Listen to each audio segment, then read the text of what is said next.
Gracias, Natalia. Bueno, yo ya me presenté, ¿cierto? Pero para quienes van a ver a posterior esta presentación, mi nombre es Dania Macía, yo soy nutricionista dedicada al área de salud pública. De hecho, hice mi magíster en salud pública y hace algunos años dedicada principalmente a la nutrición durante la gestación y a lactancia materna en todas sus aristas.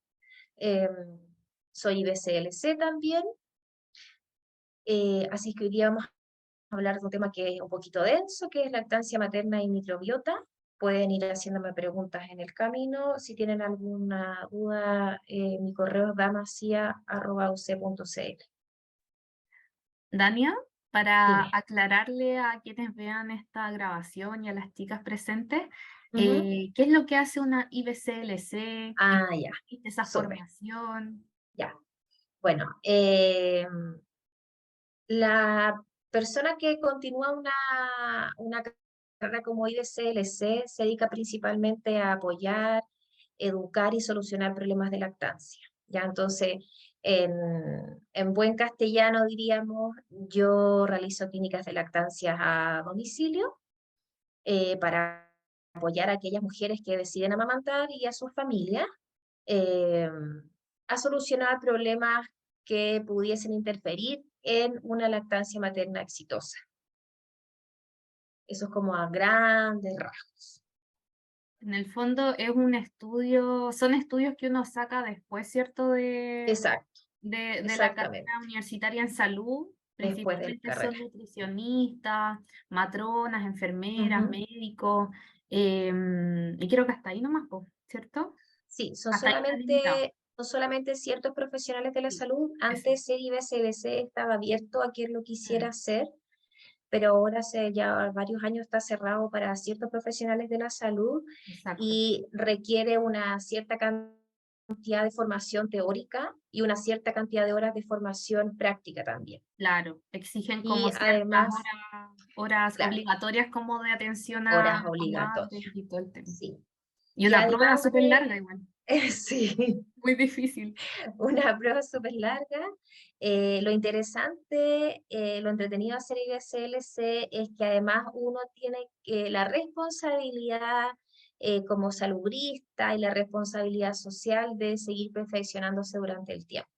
Entonces, si bien es cierto, esta es una certificación internacional para ser consultora o consultor internacional en lactancia, eh, yo tengo que recertificarme cada 5 años, ¿ya? Entonces, también eso es como algo que de alguna manera asegura que todos nos vayamos perfeccionando, ¿ya? Súper. Ya, vamos entonces. A ver, por algún extraño motivo no avanza mi presentación. Esperen, ahí sí. Bien, vamos a ver entonces los contenidos de esta cortita presentación hoy día, porque yo creo que lo ideal también es que eh, logremos un diálogo, ¿cierto? Estamos dentro de esta Semana Mundial de Lactancia Materna y este año en especial tenemos un lema que es súper potente, que es impulsando, apoyando y educando en lactancia materna, ¿ya? Entonces, de alguna manera, con esta mini presentación, yo no solo quiero impulsar, sino que también me gustaría compartir algunos contenidos con ustedes dentro de esta área, ¿cierto?, de la academia. Entonces vamos a ver qué es la microbiota, cuál es la composición de esta microbiota y qué relevancia es la que tiene en lactancia, ¿ya? Entonces, me gustaría que dentro de los objetivos que vamos a tocar igual hoy día, que el más importante para mí es que valoremos la lactancia desde el primer día de vida, ¿ya? Esto es súper importante y esto es transversal, no es solamente para las personas del área de la salud. Si tenemos aquí alumnos de otras carreras, también la invitación es a que valoren la lactancia desde el primer día de vida. Vamos a identificar componentes relevantes de la microbiota y vamos a reconocer algunos factores que intervienen en ella. Entonces, eh, lo primero que me gustaría transmitirles es que la leche materna es el único alimento que es capaz de satisfacer todas las necesidades de nutrientes durante los primeros 6 meses de vida, ¿ya? Todas las necesidades de nutrientes de un niño o una niña se ven cubiertas por la leche materna los 6 primeros meses de vida, ¿ya? Además, es una fuente de agua, por tanto, aquí es clave saber que si estamos en una época donde hace más calor, es muy común que los niños y niñas se amamanten con una frecuencia mayor, ¿ya? Y como el broche de oro de este fluido, ¿cierto?, de esta leche materna, es que la leche materna de forma exclusiva, hasta los 6 meses, reduce el riesgo de diarrea y otras infecciones, esto es lo que menciona la FAO, pero esta es como la punta del iceberg de todos los beneficios en términos patológicos que tiene la leche materna.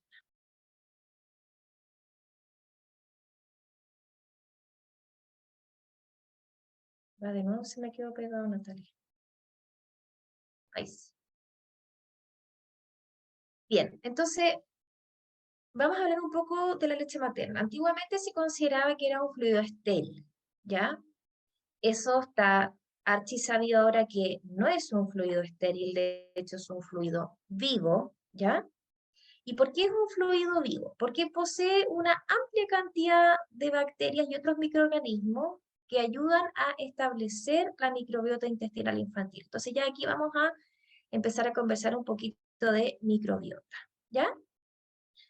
Cuando hay una alteración en el proceso de esta colonización intestinal, entonces estamos hablando de que la leche materna va de alguna manera a colonizar el intestino del niño.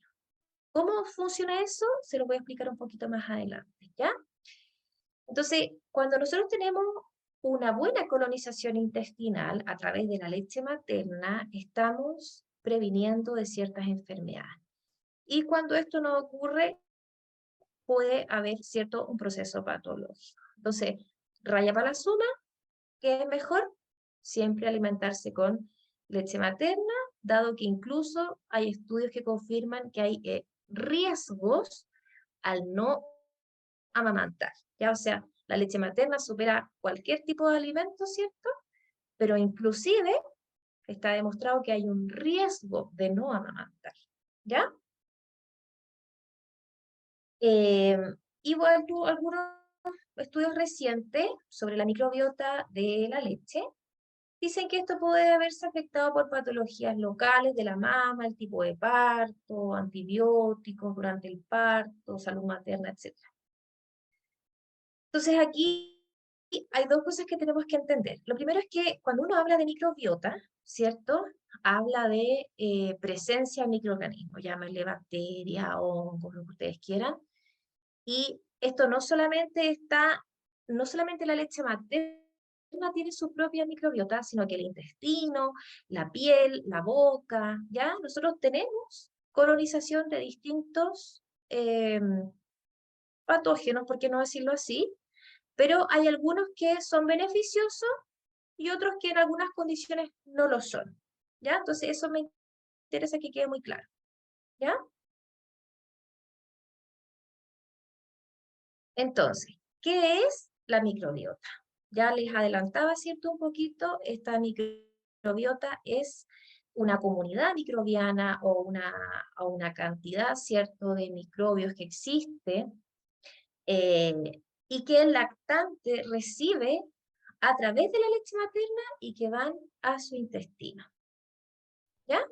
Se ha confirmado la presencia de bacterias y hongos, ¿sí? Ahora, lo interesante de esta microbiota que pasa de la leche al intestino es que se ha visto que enriquece ciertas bacterias que son beneficiosas para el niño o la niña, ¿ya?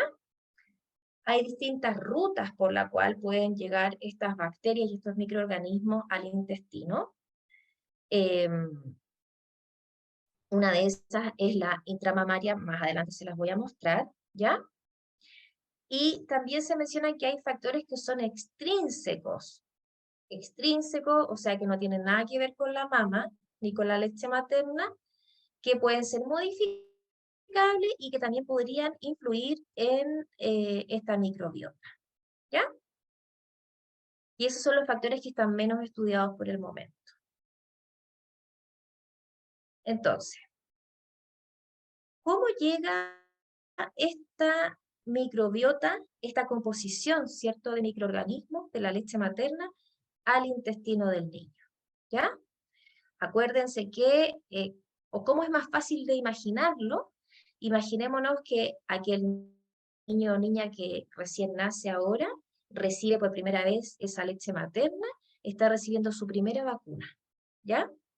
Estos microorganismos que llegan al intestino es la primera vacuna de este niño o niña, ¿ya?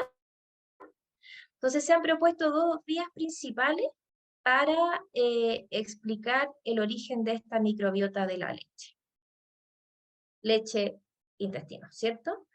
La primera vía es la translocación enteromamaria de la microbiota intestinal materna. ¿Qué quiere decir esto?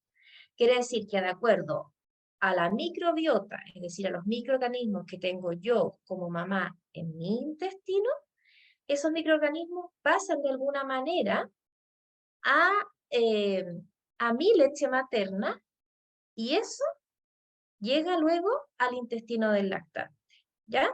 Por eso que cuando uno, por ejemplo, extrae calostro, incluso antes de que nazca un bebé, ese calostro ya tiene contenido microbiano, ¿ya? Entonces, de alguna manera, existe una vía entre el intestino de la mamá y la leche materna, y eso es expulsado a través de la mama por la leche materna, ¿ya?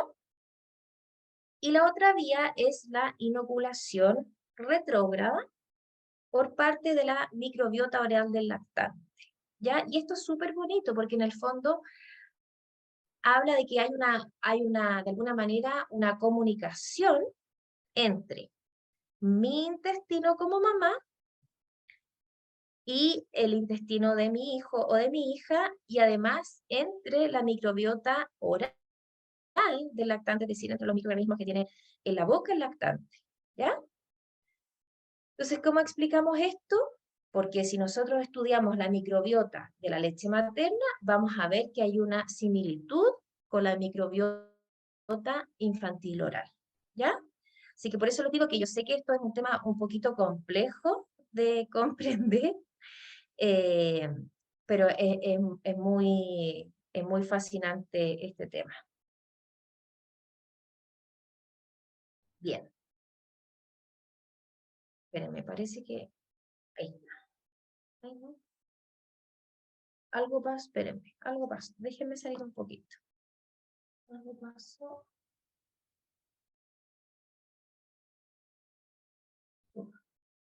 Ya. Entonces, yo les hablaba inicialmente de que hay factores, ¿cierto?, que influyen en la microbiota de la leche materna. Y acuérdense que esta microbiota de la leche materna tiene dos vías de llegar al intestino del lactante, ¿cierto? Entonces, por una primera parte, tenemos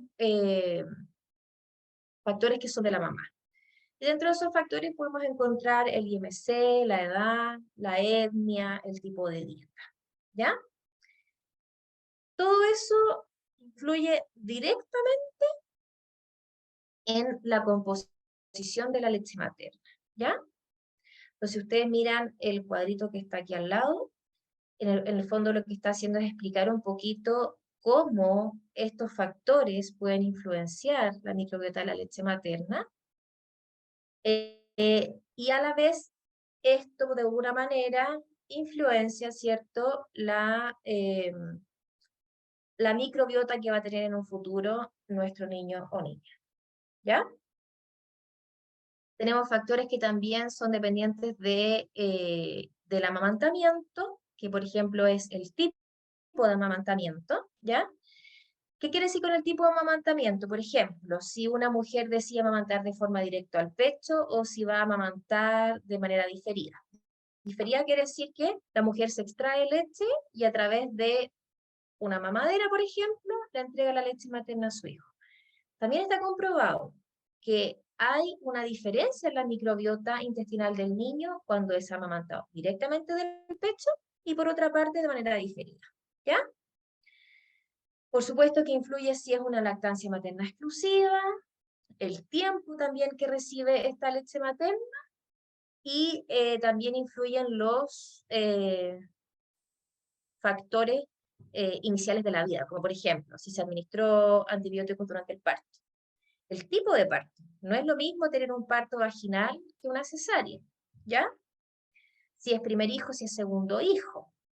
Todo eso influye de manera directa en la microbiota de la leche, ¿ya? Hay algunos estudios que además hablan de que el peso de nacimiento del niño, además del sexo, pudiese influir también en el tipo de microbiota, ¿ya? Entonces, ahí observamos, ¿cierto?, las dos vías que comentamos hace un momento atrás.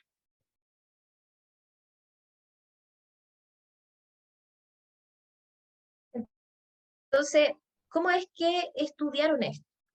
Hay un estudio que se llama CHILD, que es una cohorte canadiense donde se estudian madres que están amamantando y dentro de esta cohorte que sigue a los niños desde el nacimiento hasta la adolescencia, analizaron la leche materna de 393 mamás, ¿ya? Y analizan la microbiota, ¿cierto? Entonces, vemos nosotros que hay asociaciones que son potentes, ¿cierto? Entre la mamá, el niño y estos factores de la vida temprana.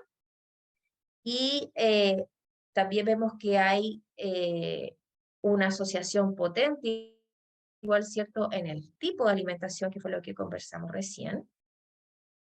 Porque estamos hablando de que, acuérdense que esta vía retrógrada, ¿cierto?, donde hay una similitud entre los microorganismos de la leche materna y los microorganismos de la cavidad oral, hay una similitud, ¿ya?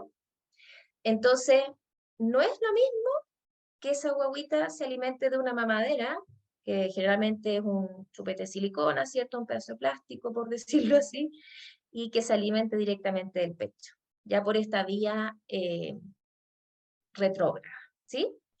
Entonces, hay una diferencia ahí en la microbiota, ¿ya? Y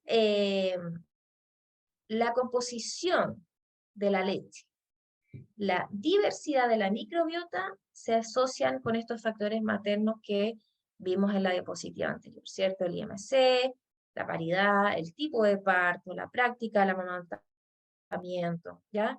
Y estos factores que están recién siendo estudiados como el sexo del niño. Si quieren ir haciendo preguntas, vayan nomás. ¡Oh! Natalia, aquí no sé qué pasó. ¿Qué te pasó? ¿Qué te parece? Me aparece, no sé si ustedes están mirando, ven aquí mi pantalla, ¿cierto? Sí. ¿Sí? Es que me aparece desconfigurado. A ver, nos aparece como un punteo, ¿cierto? No sé si había alguna imagen ahí. Espérame, lo voy a volver a compartir. Mira, acá Francisca Guajardo nos hace una pregunta mientras, Dania. Dice, ¿al congelar la leche no le pasa nada a los microorganismos o sí? No debiera pasarles nada. Ahora ustedes saben que todos los alimentos tienen una pérdida, ¿cierto?, dentro de su manipulación. Sin embargo, los estudios dicen que congelar la leche materna es una manera segura de seguir administrándola, ¿ya? Hay algunos nutrientes que se pueden ver afectados, por ejemplo, los carbohidratos de alguna manera, puede ser que las grasas de alguna otra manera, pero si está bien manipulada, es muy segura, ¿ya? Entonces, bueno, vamos a ver algunos componentes que son relevantes entre la composición de la leche materna, ¿cierto? Y la microbiota. Y uno de estos son los HMO, que son los oligosacáridos de la leche materna. Y aquí ustedes pueden acordarse, por ejemplo, hay algunas fórmulas que dicen con HMO, ¿cierto? Hay una fórmula comercial, un sucedáneo de leche materna que dice con HMO. Y eso es porque en el fondo lo que trata de hacer la industria es que estos sucedáneos de leche materna se parezcan lo más posible a la leche materna. Y aún así no lo logra. ¿Ya? Dania, no sé Sí. si te permite ahí compartir pantalla completa o se te desconfigura el PPT. Ay, no. No, debería compartir de manera completa. Es que no sé por qué se me desconfiguró, fíjate, porque no lo tenía Mm, así. Pero bueno, y ahí abajo. veámoslo así. ¿Ahí? Ahí sí, súper. Ya. Y Sí, es que aprovechando. había otra cosa antes, pero no sé qué pasó. No, pero ahí se ve súper. Oye, aprovechando la interrupción, Ujú. Solange nos hace una pregunta de la PPT anterior que tenías en relación al tipo de parto. Dice, ¿en qué Ah, podría ya, afectar a la microbiota el tipo de parto?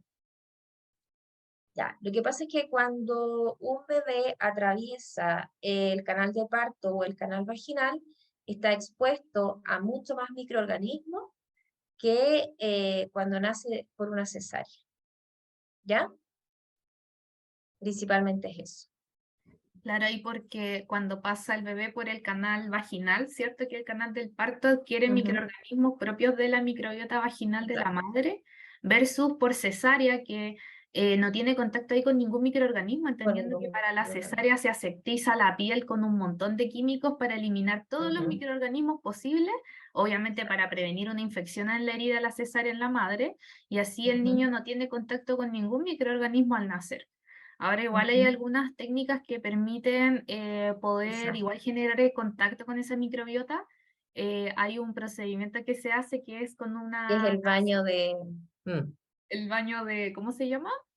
Es el Eh, baño de fluido vaginal en el claro, fondo para el niño. ¿Sí? exacto, se saca con una gasita ahí fluido vaginal de la mamá y el bebé que nace por cesárea se le pasa eso por la carita y por su cuerpo para que también pueda adquirir ahí esos Ujú, microorganismos, que es como finalmente o entregarle esa microbiota de manera artificial. No se ujú. practica mucho acá en Chile, pero eventualmente igual uno lo podría solicitar o en caso que uno tenga un equipo de parto respetado, a veces también se ofrece esa opción. Así Yo te como diría dato. que del 100% de las mamás que yo atiendo, no sé, el 95% tiene nacimientos por cesárea. Mm. Y de ese 95% al 100% no le han ofrecido. No, claro, generalmente no se ofrece, pero si uno está con un Sí, equipo que se ha actualizado en temáticas de parto respetado y la importancia de la microbiota, de repente sí, uno puede preguntarle igual. exacto, Así que hay como exactamente. datos, chiquillas. Ujú. Eso. Bueno, entonces, uno de los componentes, ¿cierto?, que está presente en la leche materna y que participa muchísimo en esta interacción con la microbiota son los oligosacáridos. Y estos oligosacáridos constituyen alrededor del 20% de los carbohidratos de la leche materna. Los carbohidratos son los azúcares. Y vamos a ver, y les adelanto, ¿cierto?, que dentro de estos oligosacáridos hay dos que son muy importantes, que son las bifidobacterias y los bacteroides. Hay otros más también. Eh, También se han descrito los bifidobacterium, ¿sí? También van a poder escuchar que hay algunas fórmulas o preparados que tienen estos bifidobacterium. Y se cree entonces que estos estos bifidobacterias pueden utilizar los oligosacáridos. Ya de alguna manera, entonces, aquí lo increíble es que la leche materna genera estos oligosacáridos para que las propias bacterias se alimenten de estos oligosacáridos. Ahora, si nosotros observamos un poquito más en detalle cuáles son los oligosacáridos que están más abundantes en la leche materna, vemos los Firmicutes, las protobacterias, ¿ya? Hablamos igual de la bifidobacterias, ¿cierto? Y actinobacterias. Esos son los oligosacáridos que están más presentes en la leche materna.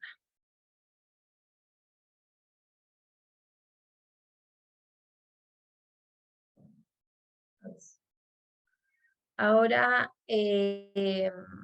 aquí debería decir ácidos grasos. Tenemos ácidos grasos también, que es la principal fuente de energía de la leche materna. Y también es uno de los componentes de la leche que tiene mayor variación, ¿ya? Principalmente son triglicéridos.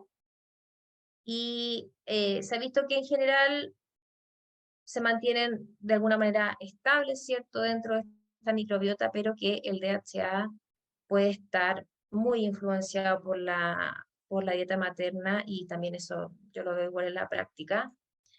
Aquellas mamás, por ejemplo, que consumen pescado, las que no, las que consumen eh, suplementos, ¿cierto? De alguna manera se ha visto qué tan relevante es este suplemento y cómo se sigue acumulando a nivel cerebral posterior incluso al nacimiento de un niño o una niña, ¿ya? Entonces aquí tenemos también cuál es la presentación en términos de porcentaje, ¿cierto?, de estos ácidos grasos.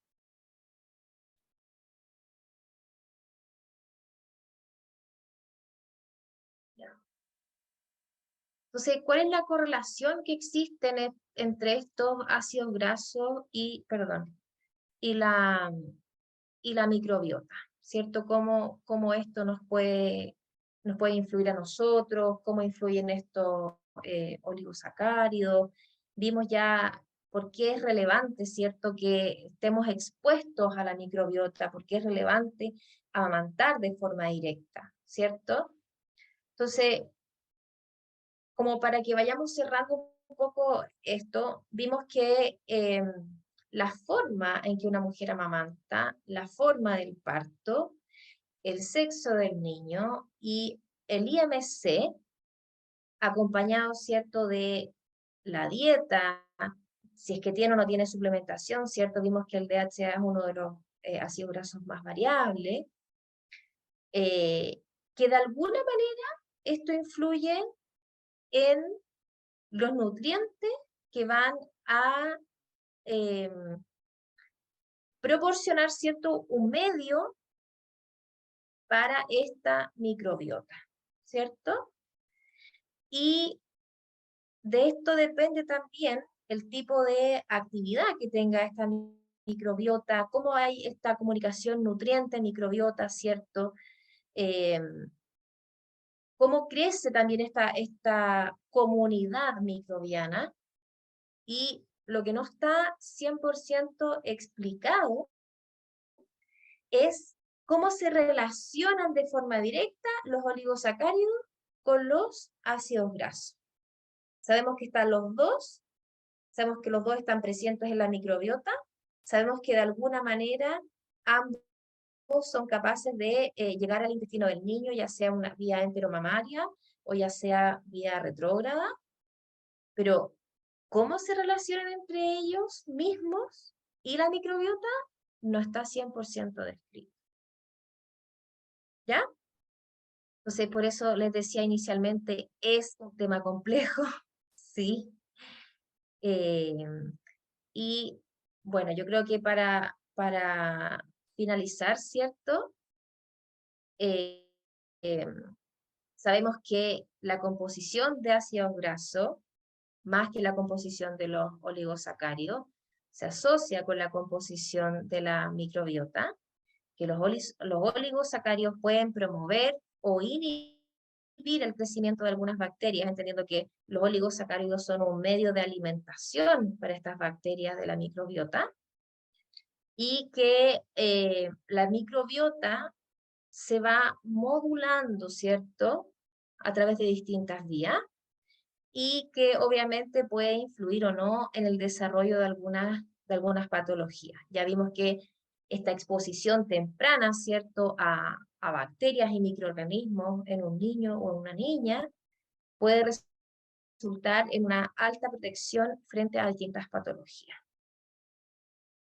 Así que eso súper mega resumido eh, en términos de microbiota y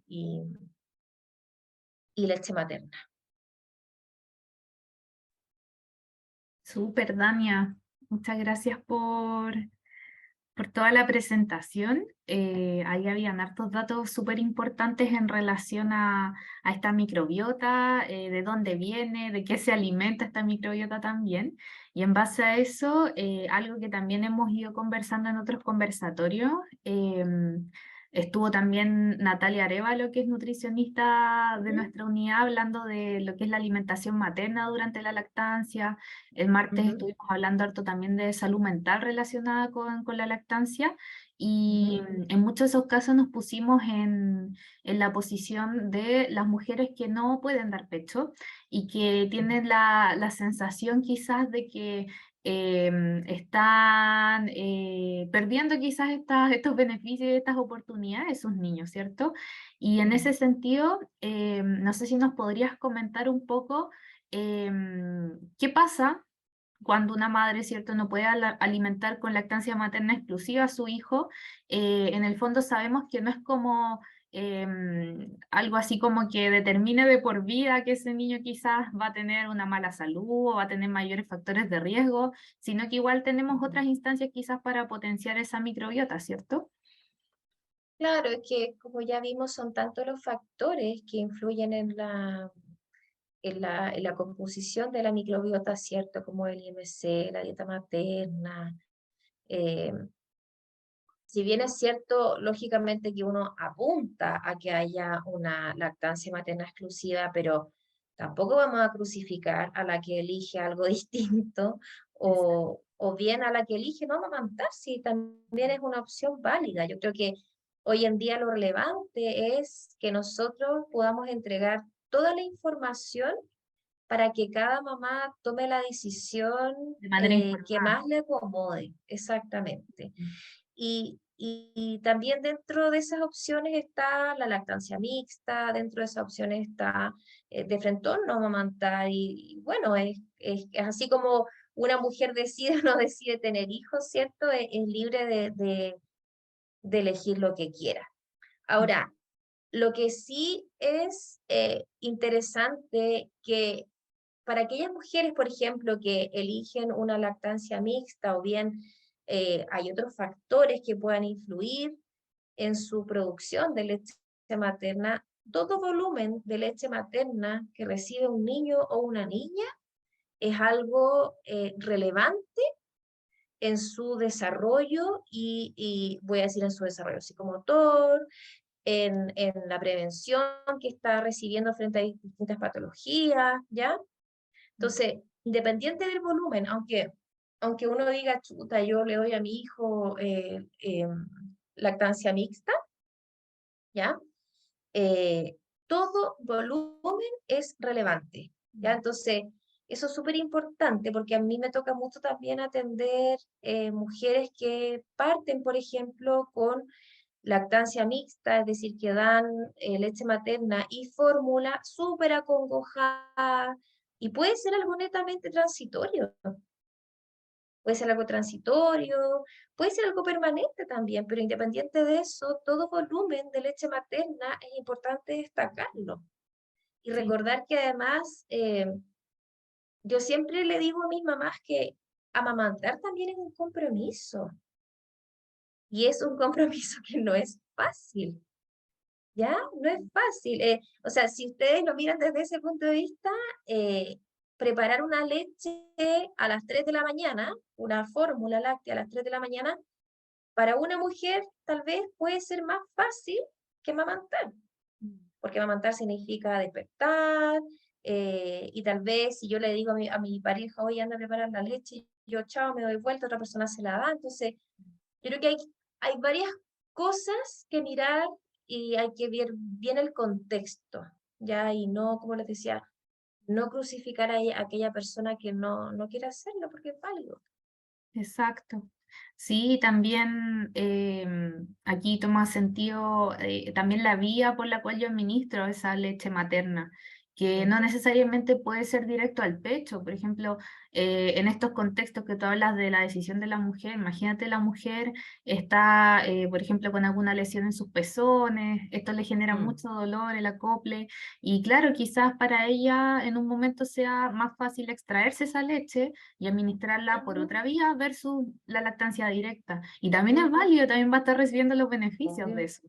O por de todas ejemplo, si maneras. se decide extraer leche, congelarla y hacer ese mismo Ujú, ejercicio a las 3 de la mañana, uy, no me quiero levantar, mi amor, le puedes ir a calentar la papita al sí, bebé y también va a estar consumiendo leche materna. Entonces, ahí hay como diferentes formas también de poder favorecerla, pero también entendiendo que hay casos en los cuales o no se puede o la mujer opta por no hacerlo.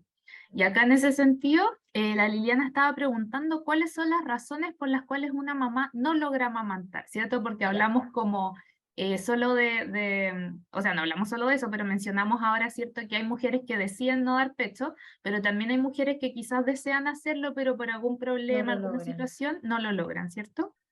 Mira, hay varias, hay varios factores que pueden influir en digamos, en la ejecución del amamantamiento, ¿cierto? Porque la decisión puede estar, pero al momento de ejecutar no se logra como uno quiere, por ejemplo. Y esto es súper común los primeros días cuando nace una guaguita, porque yo siendo mamá, les puedo decir que esta es la expectativa y la realidad está bien abajo, ¿ya? Entonces es súper distinto decidir amamantar a realmente hacerlo. No es algo fácil, no para todas las mujeres es eh, algo que ocurre así fácilmente de manera innata, ¿ya? Eh, hay algunas situaciones en las que pudiese verse comprometida la lactancia, no son las habituales, ¿ya? Por ejemplo, una hipoplasia mamaria, que es un desarrollo eh, no óptimo de la glándula mamaria, lo que hace que la producción de leche no alcance tal vez a cubrir las necesidades de este bebé. En algunos casos puede ser que sí, o en algunos casos, por ejemplo, que me han tocado de los dos, mamá con ambos pechos hipoplásicos, entonces claro, hubo que hacer una lactancia mixta o bien mamá con un pecho con una glándula completa y un pecho hipoplásico. Y ahí entonces, súper simple porque este pecho hipoplásico tal vez no va a generar tanta producción de leche materna, pero el pecho que tiene su glándula totalmente desarrollada va a suplir la necesidad sin ningún problema. ¿Ya? Eso podría ser una opción. La otra, por ejemplo, es que una mujer se haya sometido a una reducción mamaria, ¿ya? Cuando hay una cirugía de reducción mamaria, generalmente lo que se hace es sacar la areola y el pezón, ¿cierto? En el fondo sacan la areola y el pezón, la dejan a un lado, ¿ya? Y eso indudablemente que afecta la conexión de los conductos por los cuales pasa la leche y se expulsa la leche a través del pezón, ¿ya? Entonces puede también ahí que tengamos una dificultad en amamantar. Eh, Hay otras más, pero que son mucho más rebuscadas, ¿ya? Así es que en la mayoría de los casos, en aquella mujer que quiera amamantar y decida amamantar, lo logra. Mm. Algunas con más dificultad, algunas con menos dificultad, pero es así. Por ejemplo, una mujer que fuma, ¿ya? Puede amamantar, claro, pero lo más probable es que su producción de leche materna sea un 30% menos, ¿ya? Entonces, indudable que va a afectar ahí y que es probable que no logremos una lactancia exclusiva, Mm. ¿ya? Justamente ayer hablábamos de eso, qué pasa con las mamás fumadoras y también ahí hay que tomar otras precauciones para no tener Mm, tampoco esa como contaminación cruzada de todos los químicos que mm, tiene el cigarro, ¿cierto?, con el niño. Así que mm, ahí también son temas más complejos. Lo mismo que ocurre con mujeres que consumen algunos tipos de drogas que se transmiten por la leche materna. uno en el hospital lo que hace es suspender mientras esté como bajo observación nuestra, pero ahí tampoco sabemos qué es lo que va a pasar en la casa, Mm. ¿cierto? Te diría que en la mayoría de las drogas, salvo algunas bien específicas, Ujú. la indicación es siempre mejor amamantar a no Claro, amamantar. exacto, En el exacto. fondo, Es lo que recomienda la OMS al final. el beneficio supera, ¿cierto?, Sí. el daño. Ujú. Hay algunas drogas, por ejemplo, los opioides, ya ahí es otra cosa, porque son drogas que generalmente se asocian bastante bien a proteínas o se asocian a la grasa en la leche, y desde ese punto de vista está desaconsejado el amamantamiento, Claro, ¿ya? puede generar un riesgo mayor para el niño en ese caso, po. O Sí, también lo que pasa con el VIH, po. Las madres portadoras de VIH también se desaconseja la lactancia materna por el riesgo de transmisión al niño. claro, ahí eso sí depende un poco de la forma de VIH, si está Ujú. activada, no activada, ahí tendríamos que También, hilar un poco más fino. Ya claro. hay otras patologías, por ejemplo, en las que, por ejemplo, la galactosemia no se puede amamantar. Ujú. Eh, en la fenilcetonuria sí se puede, pero pero inicialmente se parte con fórmula hasta que los niveles de fenilalanina estén en un rango normal, ¿ya? Y luego sí se puede continuar amamantando, ¿ya? Ujú. Y no Entonces, sé si les puede explicar a los presentes un poco qué es esa condición, cómo se pesquisa y por qué en el fondo se hace ese manejo con la alimentación en un principio. ya. Bueno, la fenilcetonuria a grandes rasgos es una enfermedad genética. Generalmente se da en aquellos niños que tienen papás ya con fenilcetonuria. Y lo que produce esta patología es que a nivel sanguíneo se acumula mucha fenilalanina, ¿ya? Y eso produce efectos tóxicos, así súper simple explicado. Entonces, eh, la leche materna no es exenta de fenilalanina, no tenemos cómo quitarle la fenilalanina a una mujer ni a la leche materna. Entonces, lo que se hace es que, bueno, hay un protocolo a nivel nacional donde a todos los niños, después del nacimiento, les pinchan el pie para sacar una muestra de sangre, y Ahora en esa la muestra de manito. sangre, ¿ahora en la manito? Ah, ya.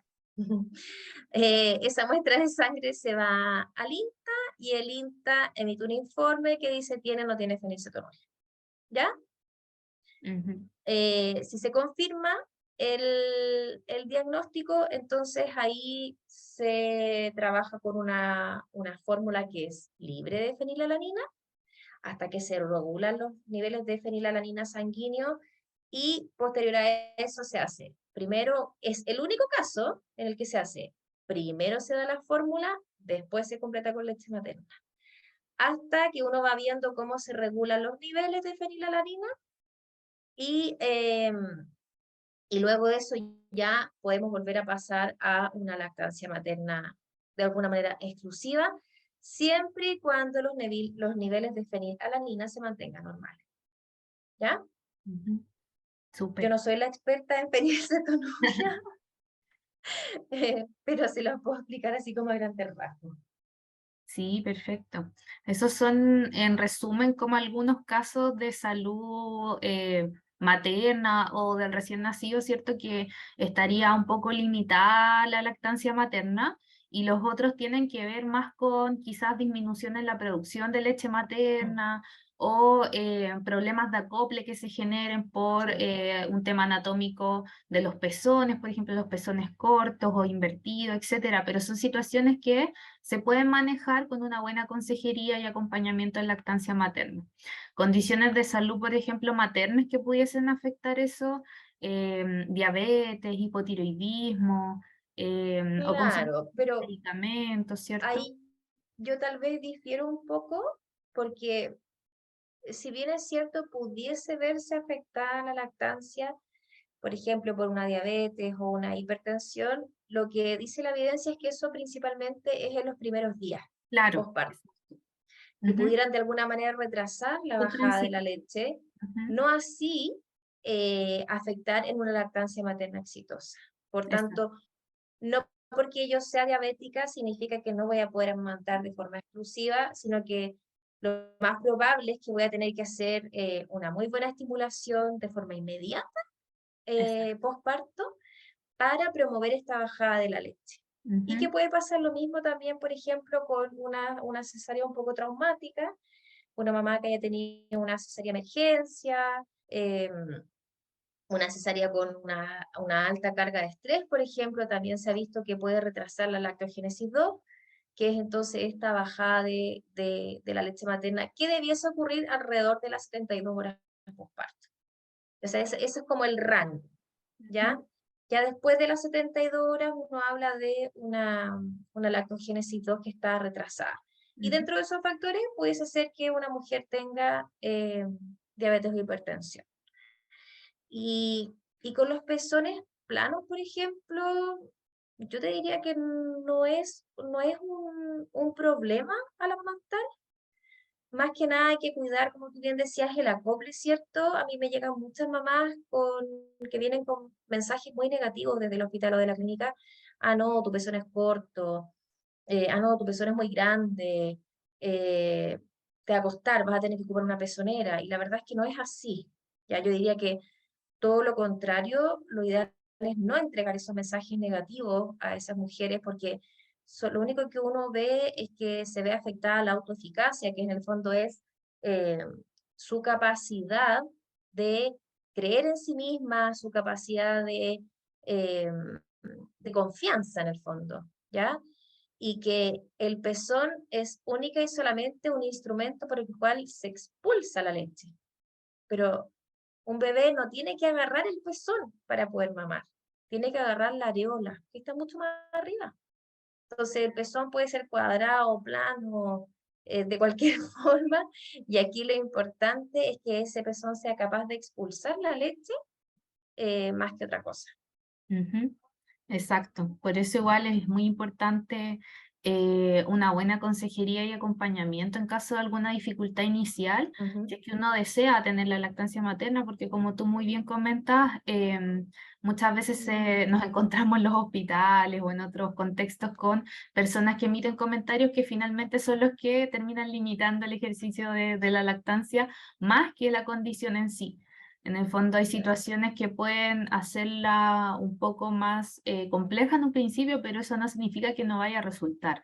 Son cosas Exacto. transitorias, son temas que se pueden resolver con el tiempo, como tú muy bien dices, de repente uno comienza con lactancia materna mixta y eso no significa que tenga que ser mixta para siempre o que se No. formula después, sino que muchas mujeres luego pasan a lactancia materna exclusiva, según Ujú, ahí lo deseen o según lo que sea la indicación médica. ujú. Y acá nos dice Solange, hubiera sabido esta información hace 11 años atrás. Y la verdad es que a muchas mujeres les pasa esto, que con el tiempo van adquiriendo información que, claro, hace años atrás quizás no era tan conocida. Y esa es la idea también de estas instancias, ¿cierto? Como muy bien dice el lema de la OMS de este año, la idea es educar, ¿cierto? Y desde ahí empoderar a las mujeres y a las familias para poder en el fondo cumplir con sus expectativas, si es que desean o no la lactancia, de qué forma, y también la idea es que todos como comunidad nos comprometamos con esto. Está dentro de los 10 pasos que para una lactancia materna exitosa que recomienda igual la OMS, la UNICEF. Ujú. ¿Cierto? Tener información prenatal acerca de lactancia, tener personal calificado, tener un acompañamiento inmediato postparto, alojamiento conjunto, que son todas cosas que uno dice, bueno, pero es como básico, ¿no? Pero hay ocasiones en las que no ocurre. Exacto, exactamente, Dani. Así que qué bueno que ahí nos diste enfoque también de otros temas, así bien hoy nos convocaba la microbiota, Ahí pudimos hablar de muchas cosas y qué mejor que tú que trabajas directamente, ¿cierto? Con mamás en periodo de lactancia, principalmente como IBCLC, o sea, tienes harta experiencia en eso, nos pudiste ahí aclarar hartas dudas y pudimos ampliar un poquito también este tema principal que era la microbiota. Así que te agradezco mucho, mucho por tus conocimientos, por tu interés, por tu participación. Y no sé si es que alguien de acá querrá hacer alguna otra pregunta antes que nos vayamos despidiendo. Mm. Aquí la Caro dice muchas Yo, gracias por la sí. información. Mm. Yo te agradezco igual por la invitación. A mí me encanta la lactancia. Mis alumnos saben que es lo que a mí más me apasiona, así que yo podría estar horas y horas hablándoles de distintos aspectos de lactancia. Creo que microbiota no lo había presentado nunca antes y creo que es un tema demasiado complejo. Y eso. Sí, no, Ojalá pero Tania, que se motiven a amamantar y que también acompañen a aquellas mujeres que están en proceso de amamantamiento con mensajes positivos. Ya eso sí. es súper importante. Ujú. Mensajes positivos, mensajes de aliento, mensajes de que si hay dificultad pueden ser transitorias. Y lo que también es súper importante es pedir ayuda. ¿Ya? Eso también es muy importante. No aguantar el dolor, porque eso no debiese ocurrir. Eh, y para quienes necesiten ayuda o un grupo de contención, quedan súper invitados e invitadas al grupo de apoyo a lactancia UC, que funciona una vez al mes. Nosotros nos reunimos de manera virtual. De hecho, este sábado a las 4 de la tarde tenemos nuestra reunión mensual y vamos a tener una breve intervención acerca de los cuidados del recién nacido. Está todo obviamente dirigido de alguna manera a la lactancia, pero es un espacio de apoyo, libre de juicio y que sirve las veces de contención para todas aquellas mujeres o familias que están pasando por un proceso de amamantamiento o bien por la llegada de un nuevo integrante a la familia. Súper, Dania, muchas gracias por la invitación. Ahí, si es que alguna de ustedes, chiquillas, les interesa, tiene alguna amiga, conocida que les interese, pueden ahí buscarlas en Instagram, Dania, o les escriben cómo es. ¿Sí? ¿Sí? Tenemos un Instagram que es galmuc.santiagocentro. Mira, lo voy a mirar porque si no capaz que la embarro y Ya. Sí, mira, acá lo encontré, ¿lo encontraste? Sí, gal.uc.santiago.sggo. galm.uc. Sí, ese es Súper, nuestro gal. ahí está el ¿Ya? datito entonces.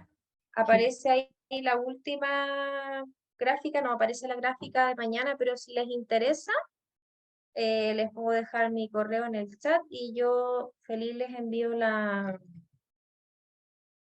invitación para esta sesión. Y funcionamos una vez al mes.